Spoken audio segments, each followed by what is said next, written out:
Primer tema, la elección divina tiene que ver con la salvación del ser humano. Entonces, por lo tanto, tenemos que ver qué es esa cosa de la salvación del ser humano, de qué nos salva y por qué es necesario que nos salve.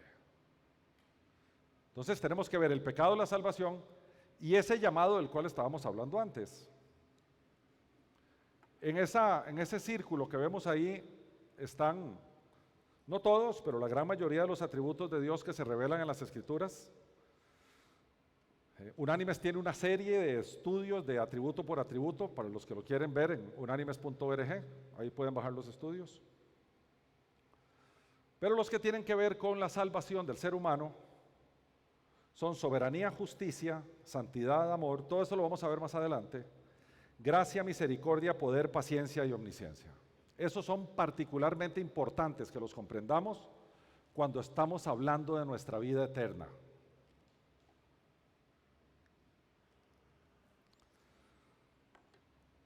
El término pecado es un término que creo que ya se le ha dado, ahora se habla como algo, yo diría que tiene un significado diferente o un trato diferente del que tenía hace 20, 30 o 50 años. Se ha como alivianado el tema. Pero el tema es grave, muy grave. La palabra en hebreo de pecado es yakti y en griego es amartía. Y ambas quieren decir fallarle al blanco.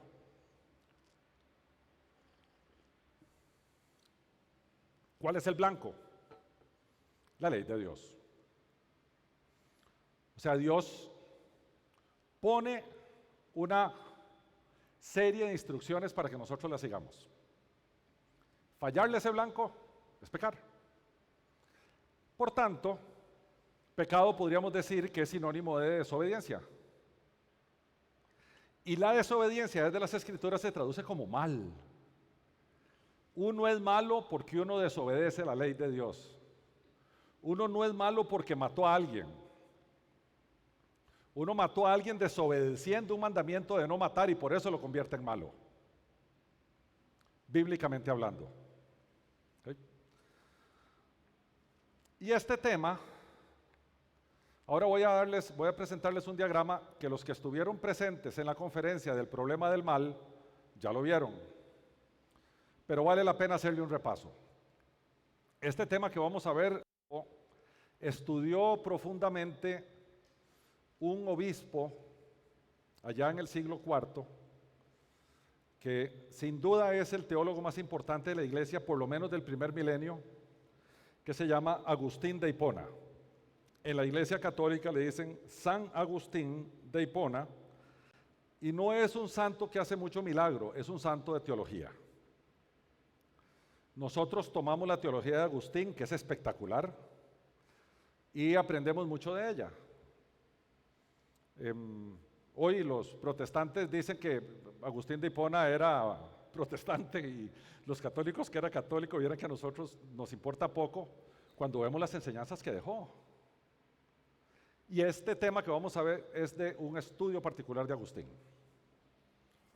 Y Agustín decía que cuando en el libro del Génesis se nos enseña la creación de Dios, aquellos que creen que el Génesis es simbólico, igual pueden aprender de esto. Los que son evolucionistas y no creacionistas, entiendan los conceptos. Los que toman el Génesis literalmente sobre la creación en 6 días, perfecto. Pero sí la Escritura, no solo en el Antiguo Testamento, sino en el Nuevo, valida la existencia de Adán y Eva y su caída. Entonces, si queremos decir, bueno, pero entonces la fruta era simbólica y lo que pasó ahí fue otra cosa, como ustedes quieran. El tema es que Adán y Eva fueron creados a la imagen y semejanza de Dios.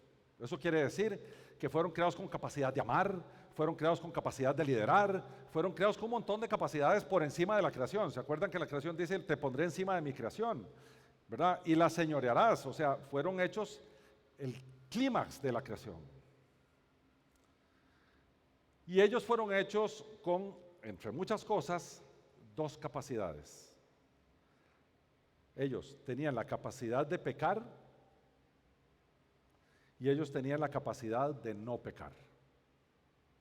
Eso Agustín de Hipona en latín le llamaba posse peccare y posse non peccare. O sea, podés pecar o podés no pecar, podés obedecer y podés no obedecer. El tema es que solo había un mandato que tenían que obedecer. Uno.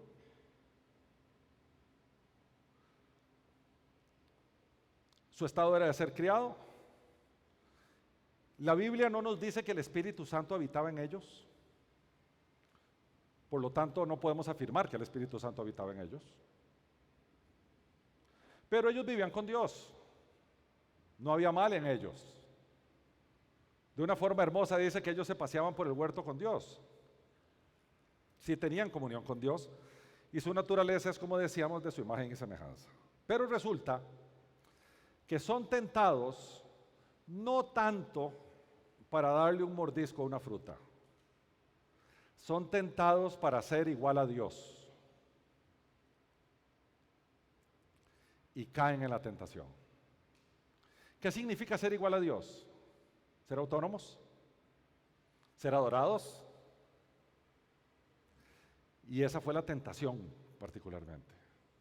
Entonces, ellos caen en la tentación. Y como resultado de esa tentación son expulsados de la presencia de Dios y además se les cambia su naturaleza. Hay un cambio de la naturaleza de esas personas. Ahora pueden pecar, pero perdieron su capacidad de no pecar. Más bien ahora no pueden dejar de pecar. Agustín decía, posse peccare, non posse non peccare. O sea, ahora pueden pecar y no pueden evitar el pecar. ¿En qué se basa Agustín? En tanto un texto del Antiguo Testamento como del Nuevo que decía, porque todos han pecado, todos han sido destituidos de la gloria de Dios. No hay justo ni aun uno. No hay justo ni aun uno. No hay quien siga a Dios, no hay quien busque a Dios, no hay uno solo. Es que no podemos evitar pecar.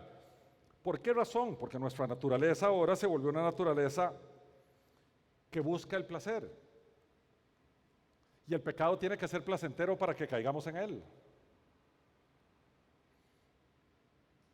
Y no podemos evitarlo. Y uno dice, los chiquitos tampoco, nacen con esa naturaleza. Si alguien aquí considera que los niños, hasta que tienen, no sé, póngale la edad que quieran, no son egoístas, dígamelo. Todos son.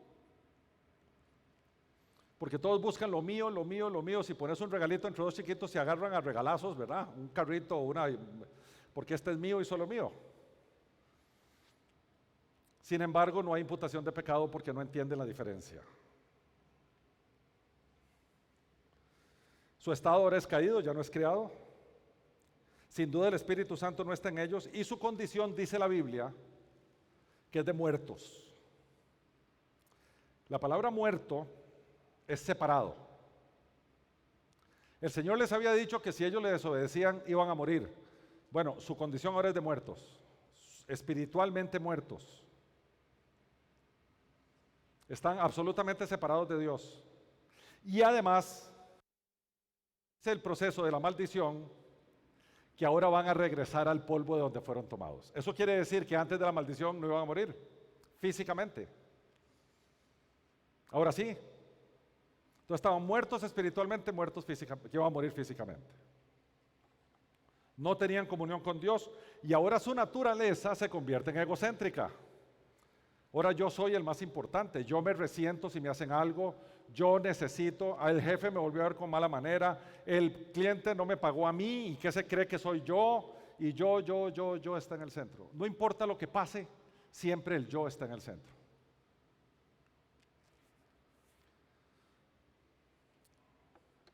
La única forma de salir de ese enredo era que Dios tomara una acción.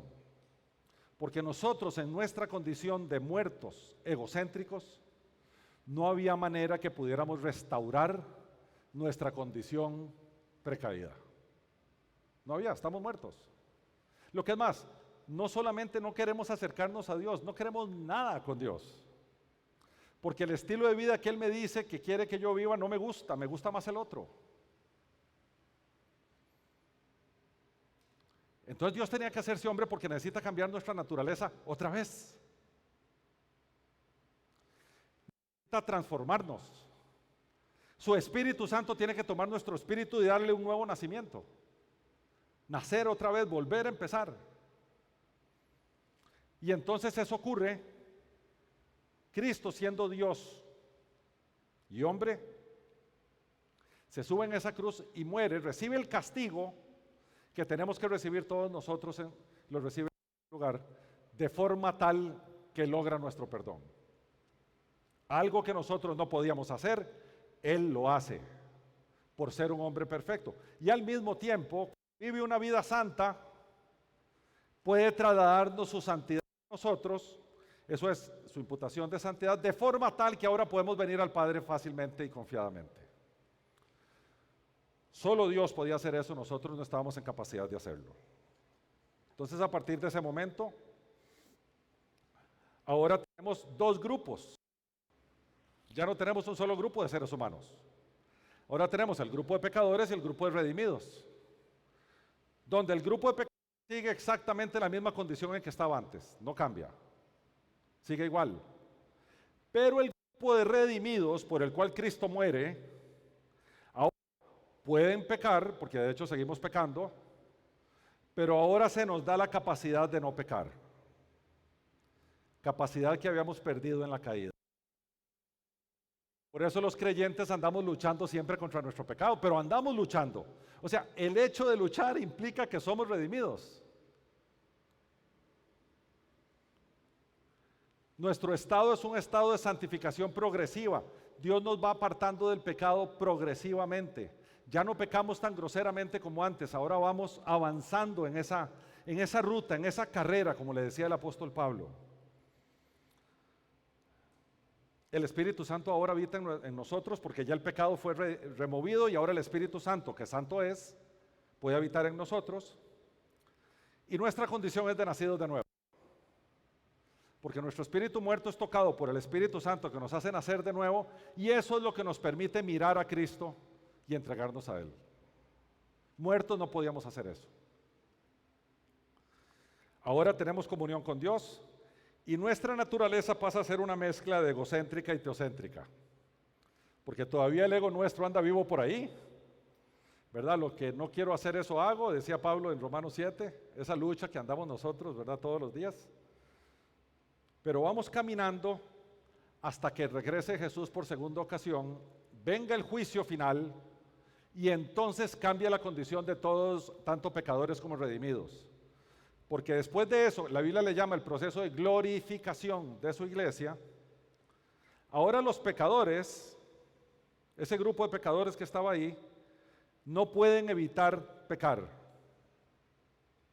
Su estado es de condena. El Espíritu Santo no habita en el ser humano, su condición es de muertos, no tienen comunión con Dios y siguen siendo egocéntricos desde su estado de condena eterna. Mientras que su iglesia redimida es glorificada. Y ahora se nos da una capacidad que el ser humano nunca había tenido antes y por eso es la garantía de que ya no vamos a volver otra vez a cometer el mismo error. Se nos da la capacidad de no pecar. La imposibilidad de pecar. Non posse pecare. Ya en nuestro estado de glorificación, nuestra naturaleza caída desaparece completamente. Nuestro estado es glorificado, el Espíritu Santo habita en nosotros, estamos vivos, tenemos comunión con Dios y somos absolutamente teocéntricos, porque el pedazo nuestro que era egocéntrico ya no existe. Este es un estudio teológico de Agustín que es una obra de arte. No hay nada de nosotros aquí, todo esto es de Agustín de Hipona. Pero esto nos coloca entonces en el umbral de la presentación de hoy. Este proceso de pecadores y redimidos, ¿cómo es que se da y quién lo dirige? Empieza con Dios como todo. y entendemos que Dios es soberano, tremendamente soberano. No hay nada que no sea ordenado por Dios, porque si hubiera algo que se le escape, deja de ser soberano. Y en su soberanía hay dos atributos que son su santidad, que fue la conferencia de hace un mes, y su justicia, que va a tomar al ser humano que está muerto en pecado y lo va a juzgar con la justicia perfecta. Y la Biblia nos enseña que nadie va a pasar la prueba, que todos van a ser condenados eternamente. Ahí hubo justicia divina. Pero por otra parte, hay otro atributo de Dios que vamos a ver más adelante, que se llama gracia, que es su favor inmerecido, su regalo ante aquellos que no lo merecen, su regalo que solo depende de Él y su voluntad, y lo aplica a los seres humanos regenerados, los hace nacer de nuevos, y ese grupo tiene vida eterna. Y uno podría decir, pero hay injusticia. Y uno dice, ¿de verdad? A los de la derecha, que están naturalmente muertos en pecado, que pasan toda una vida de desobediencia, que pasan toda una vida pecando, se les aplicó justicia. A esos justamente condenados, ¿sí? La justicia perfecta de Dios se aplicó a ellos. Al grupo de la izquierda, el soberano decidió indultarlos. Un grupo pequeño. Ahí hubo gracia, un regalo que no merecían. Pero a los de derecha se les dio justicia, a los de izquierda se les dio gracia. A nadie se le dio injusticia. Ese es el gran tema, ese es el gran tema de la salvación del soberano Dios. Volviendo a nuestro tema del llamado, uno podría decir, bueno, y los que, todo el mundo, ¿cómo hacen para enterar? Es que el llamado es general. La Biblia no es un documento escondido en un museo. Es el libro de mayor circulación de la historia de la humanidad y es el libro más traducido en la historia de la humanidad. Las iglesias predican esto todos los días, a todas horas, en todos los países, inclusive aquellos países donde es prohibido. Esto no está escondido. Y el llamado de Dios, arrepiéntanse. Ese ha sido un llamado histórico. De ahí que el Señor dice, muchos son los llamados y pocos los escogidos. Tenemos otro tipo de llamado, que le llamamos el llamado particular o el llamado interno. Porque ese llamado histórico, si no hubiera este llamado particular, de ese conjunto de gente que llamó, ninguno atiende el llamado. Porque dice la Biblia que no hay quien busque a Dios, no hay uno solo. Entonces el llamado general no basta, porque el ser humano no lo va a atender. Entonces hay otra clase de llamado para los elegidos. Por eso el tema de hoy es la elección divina. A los elegidos, ¿quién es el que llama? El Espíritu Santo, y le cambia la disposición del corazón para que ahora se vuelva y entienda. En el texto maravilloso de Romanos 8:30, que se le llama la cadena de oro, un pedacito de ella, vamos a leer y dice, a los que predestinó a estos también llamó.